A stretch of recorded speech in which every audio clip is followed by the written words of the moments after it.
वट सावित्री व्रत। प्राचीन काल में मद्र देश में अश्वपति नाम के एक राजा राज्य करते थे। वे बड़े धर्मात्मा, ब्राह्मण भक्त, सत्यवादी और जितेंद्रिय थे।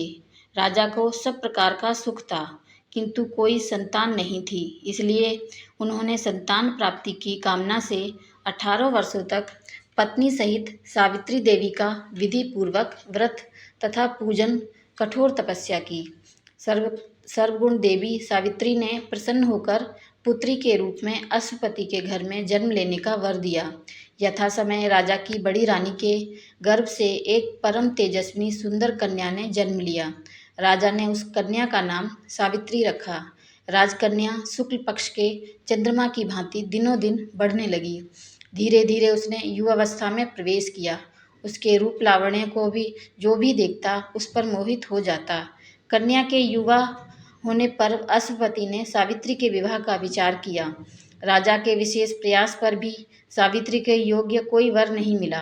उन्होंने एक दिन सावित्री से कहा, बेटी, अब तुम विवाह के योग्य हो गई हो, इसलिए स्वयं अपने योग्य वर की खोज करो। पिता की आज्ञा स्वीकार कर सावित्री योग्य मंत्रियों के साथ स्वर्ण रथ पर बैठकर यात्रा के लिए निकली। कुछ दिनों तक ब्रह्म ऋषियों और राजऋषियों के तपोवन और तीर्थों में भ्रमण करने के बाद वह राजमहल लौट आई। उसने पिता के साथ देवऋषि नारद को बैठे देखकर उन दोनों के चरणों में श्रद्धा से प्रणाम किया। महाराज, अश्वपति ने सावित्री से उसी यात्रा का समाचार पूछा। सावित्री ने कहा, पिताजी, तपोवन में मैं अपने माता पिता के साथ निवास कर रहे धूम्रसेन के पुत्र सत्यवान सर्वथा मेरे योग्य हैं। अतः सत्यवान की कीर्ति सुनकर उन्हें मैंने पति के रूप में वरण कर लिया है। नारद जी सत्यवान तथा सावित्री के ग्रहों की गणना कर राजा अश्वपति से बोले, हे राजन, सावित्री ने बहुत बड़ी भूल कर दी है। सत्यवान के पिता शत्रुओं के द्वारा राज्य से वंचित कर दिए गए हैं। वे वन में तपस्वी जीवन व्यतीत कर रहे हैं और अंधे हो चुके हैं। सबसे बड़ी कमी यह है कि सत्यवान की आयु अब केवल 1 वर्ष शेष है और सावित्री के 12 वर्ष की आयु होने पर सत्यवान की मृत्यु हो जाएगी। नारद जी की बात सुनकर राजा अश्वपति व्यग्र हो गए। उन्होंने सावित्री से कहा, बेटी, अब तुम फिर से यात्रा करो और किसी अन्य योग्य वर का वरण करो। सावित्री सती थी। उसने दृढ़ता से कहा, पिताजी, आर्य कन्या होने के नाते जब मैं सत्यवान का वरण कर चुकी हूँ तो अब सत्यवान चाहे अल्प आयु हों या दीर्घ आयु हों, अब तो वही मेरे पति बनेंगे। जब मैंने एक बार उन्हें अपना पति स्वीकार कर लिया, फिर मैं दूसरे पुरुष का वरण कैसे कर सकती हूँ। सावित्री का निश्चय दृढ़ जानकर महाराज अश्वपति ने उसका विवाह सत्यवान से कर दिया। सावित्री ने नारद जी से सत्यवान की मृत्यु का समय ज्ञात कर लिया था तथा अपने ससुर परिवार के साथ जंगल में रहने लगी। धीरे धीरे वह समय भी आ पहुंचा जिसमें सत्यवान की मृत्यु निश्चित थी। सावित्री ने नारद जी द्वारा बताए हुए 3 दिन पूर्व से ही निराहार व्रत रखना शुरू कर दिया। नारद द्वारा निश्चित तिथि को पति एवं सास ससुर की आज्ञा से सावित्री भी उस दिन पति के साथ जंगल में फल, मूल और लकड़ी लेने के लिए गई। सत्यवान वन में पहुंचकर लकड़ी काटने के लिए वड़ के पेड़ पर चढ़ा। अचानक वृक्ष से लकड़ी काटते समय सत्यवान के सिर में भयंकर पीड़ा होने लगी और वह पेड़ से नीचे उतरा। सावित्री ने उसे वड़ के पेड़ के नीचे लिटाकर उसका सिर अपनी गोद में रख लिया। कहीं कहीं पर ऐसा भी उल्लेख मिलता है कि वट वृक्ष के नीचे लेटे हुए सत्यवान को सर्प ने डस लिया था। उसी समय सावित्री को लाल वस्त्र पहने भयंकर आकृति वाला एक पुरुष दिखाई पड़ा।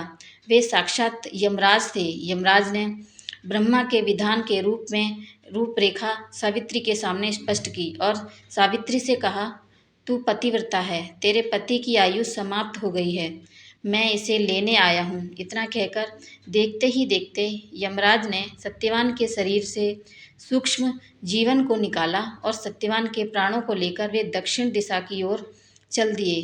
सावित्री भी सत्यवान को वट वृक्ष के नीचे लिटाकर यमराज के पीछे पीछे चल दी। पीछे आती हुई सावित्री को यमराज ने उसे लौट जाने का आदेश दिया। इस पर वह बोली, यमराज महाराज, जहाँ पति वहीं पत्नी, यही धर्म है, यही मर्यादा है। सावित्री की बुद्धिमता पूर्ण और धर्मयुक्त बातें सुनकर यमराज का हृदय पिघल गया। सावित्री के धर्मनिष्ठा से प्रसन्न होकर यमराज बोले, पति के प्राणों के अतिरिक्त कुछ भी मांग लो। सावित्री ने यमराज से सास ससुर की आंखों की ज्योति और दीर्घायु मांगी। यमराज तथास्तु कहकर आगे बढ़ गए। सावित्री अब भी यमराज का पीछा करते हुए आ रही थी। यमराज ने अपने पीछे आती सावित्री से वापस लौट जाने को कहा तो सावित्री बोली, पति के बिना नारी के जीवन की कोई सार्थकता नहीं। यमराज ने सावित्री के पतिव्रत धर्म से खुश होकर पुनः वरदान मांगने के लिए कहा। इस बार उसने अपने ससुर का राज्य वापस दिलाने की प्रार्थना की।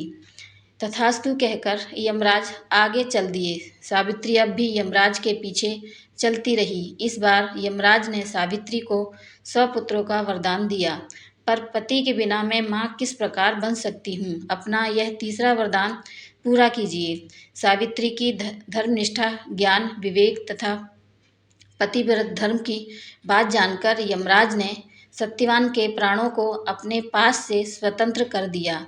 सावित्री सत्यवान के प्राण को लेकर वट वृक्ष के नीचे पहुंची। जहाँ सत्यवान का मृत शरीर रखा था, सावित्री ने वट वृक्ष की परिक्रमा की तो सत्यवान जीवित हो उठा। प्रसन्न चित्त सावित्री अपने सास ससुर के पास पहुंची तो उन्हें नेत्र ज्योति प्राप्त हो गई। इसके बाद उनका खोया हुआ राज्य भी उन्हें मिल गया। आगे चलकर सावित्री 100 पुत्रों की माता बनी। इस प्रकार सावित्री ने सतीत्व के बल पर न केवल अपने पति को मृत्यु के मुख से छीन लिया, बल्कि पतिव्रत धर्म से प्रसन्न कर यमराज से सावित्री ने अपने सास ससुर की आंखें अच्छी होने के साथ राज्य प्राप्त का वर मिला, पिता को पुत्र प्राप्ति का वर और स्वयं के लिए पुत्रवती होने के आशीर्वाद भी ले लिया तथा इस प्रकार चारों दिशाओं में सावित्री के पतिव्रत धर्म के पालन की कीर्ति गूंज उठी।